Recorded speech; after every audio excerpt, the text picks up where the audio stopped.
Olá, estamos de volta com a nossa aula de número 11. Ainda no título 2, dos princípios e fins da educação, estamos no artigo 3º, inciso 7º, que vai falar da valorização do profissional com C.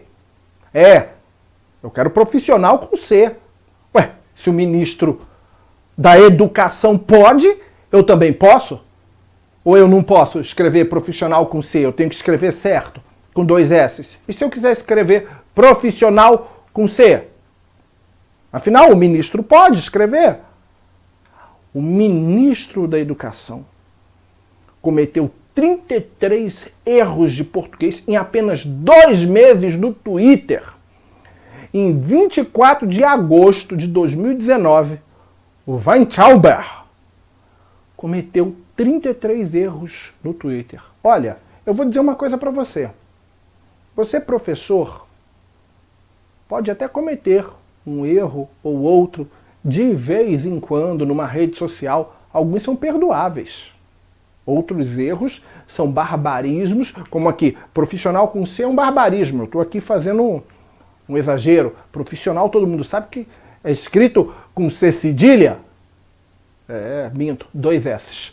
Então, você até poderia eventualmente cometer um erro que não fosse um barbarismo, mas um ministro da Educação que escreve diretamente em redes sociais, ele precisa saber escrever ou, na pior das hipóteses, ser assessorado para não cometer em 2 meses 33 erros. Isso, a gente está falando de 24 de agosto de 2019, quando ele tinha apenas 2 meses. Estamos em maio de 2020, essa gravação está sendo feita em maio de 2020, se eu levar em conta essa proporção de erros, ele já passou, foi dos 100. Tem mais erros de português no Twitter do ministro da Educação do que vítimas fatais do Covid-19. Muito bem, vamos falar da valorização do profissional da educação. E é difícil você conseguir entender a valorização do profissional da educação quando a gente tem um ministro que não tem o menor critério sequer para escrever. Valorização. Inciso 7º do artigo 3º da LDB. De quem? Do profissional da educação escolar. Não é só do professor não, cuidado. Presta muita atenção.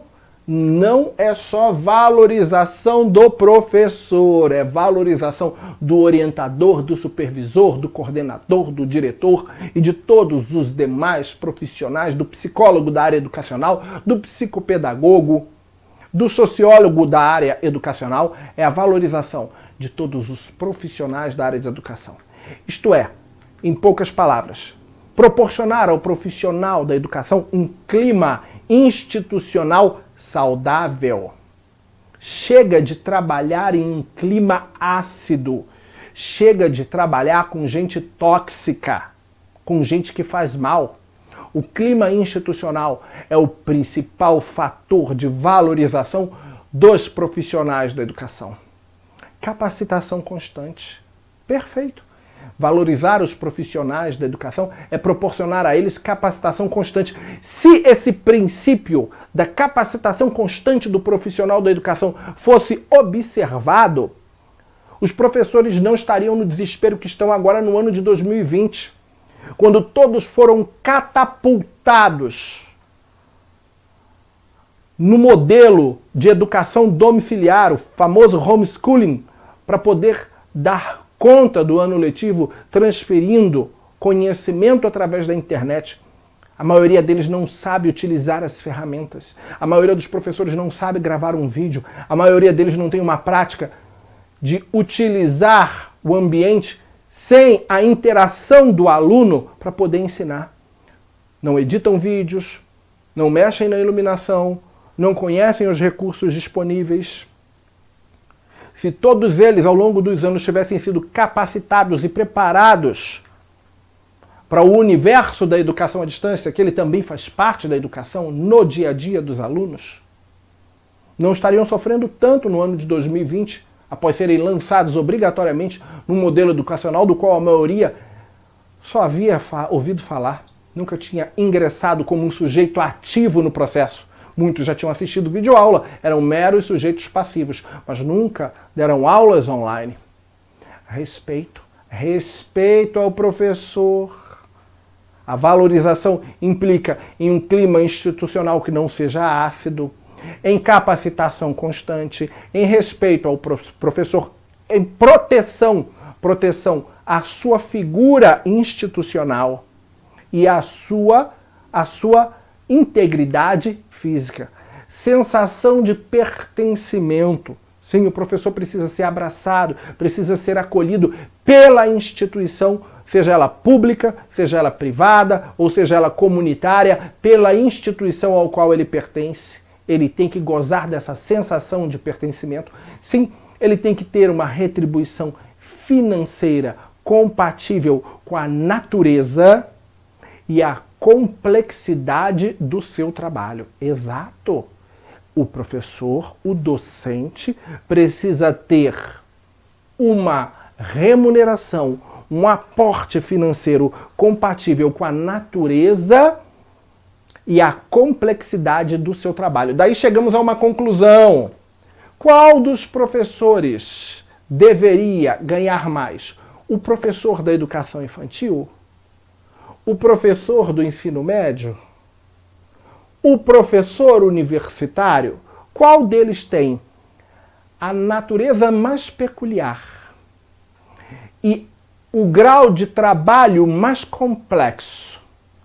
Por óbvio, principalmente agora que a sociedade está tendo que vivenciar um período de isolamento social, em alguns casos lockdown, com as escolas do país inteiras fechadas, a sociedade está tendo que revisar o trabalho e a posição social do professor da educação infantil. Os pais estão enlouquecidos porque não dão conta de educar seus filhos em casa, de fazer as tarefas escolares. Eles não dão conta de seus próprios filhos. Imagina, o professor da educação infantil trabalhando com uma dúzia de alunos, às vezes 2 em sala de aula, o dia inteiro. Se os pais não aguentam os próprios filhos, não fazem as lições, não dão conta, estão para morrer, para se jogar da janela, você percebe o quão a natureza é peculiar e o quão complexa é a atividade do professor da educação infantil. Por óbvio, esses deveriam ser os mais bem remunerados, seguido dos professores do ensino fundamental, do ensino médio e da educação superior, que, ao meu ver, como profissional, tem ali mais ou menos o mesmo grau de complexidade. Mas todos três, o professor da educação superior, como o professor do ensino médio, como o professor do ensino fundamental, ali eles possuem o mesmo grau de complexidade e abaixo do professor da educação infantil. Valorizar o professor é garantir um clima institucional que minimize o turnover, que minimize a depressão, que minimize a resistência passiva por parte do docente, geralmente fruto da insatisfação com o ambiente de trabalho. Que elimine a síndrome de Burnout, geralmente fruto do trabalho de ambientes estressantes e ácidos. Que elimine a ineficiência do professor por esgotamento físico. Valorizar o professor é proporcionar um ambiente de trabalho que não favoreça o turnover, a depressão e a resistência passiva. Que não favoreça a síndrome de Burnout. Que não favoreça a ineficiência através do esgotamento físico, onde o professor vai para o trabalho, mas só vai o corpo, vai só a carcaça.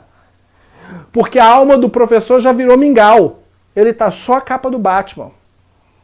E que não proporcione um espaço estressante.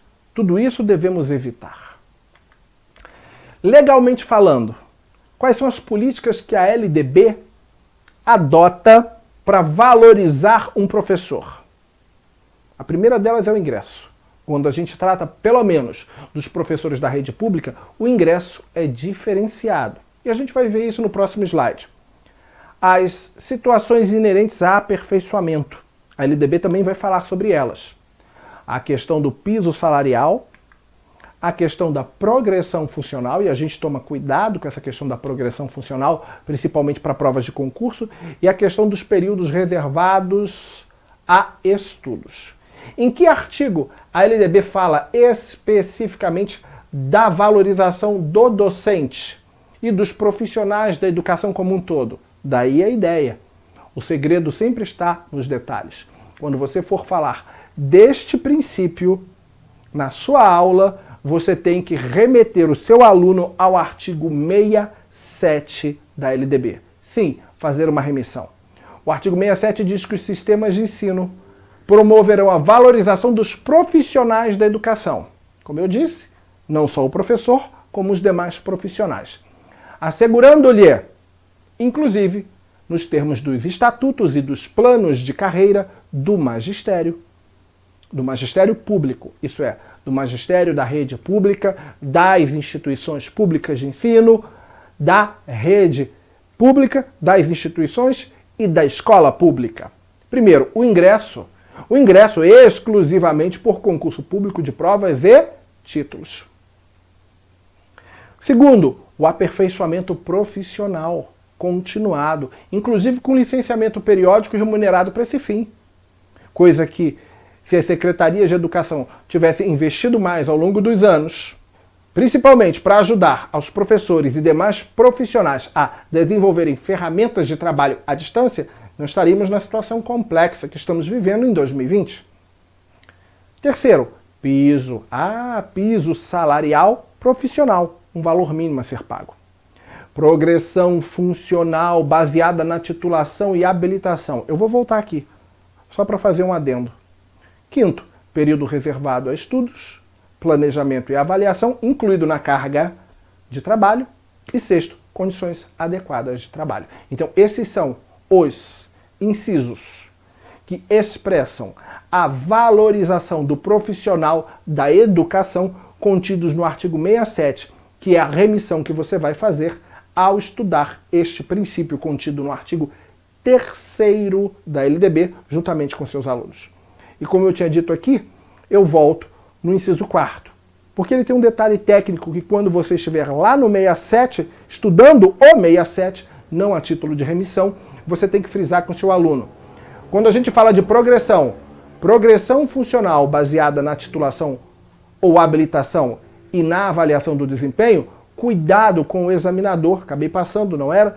Cuidado com o examinador para que ele não coloque na prova algo que dê a conotação de que a progressão funcional também acontece em função do lapso temporal.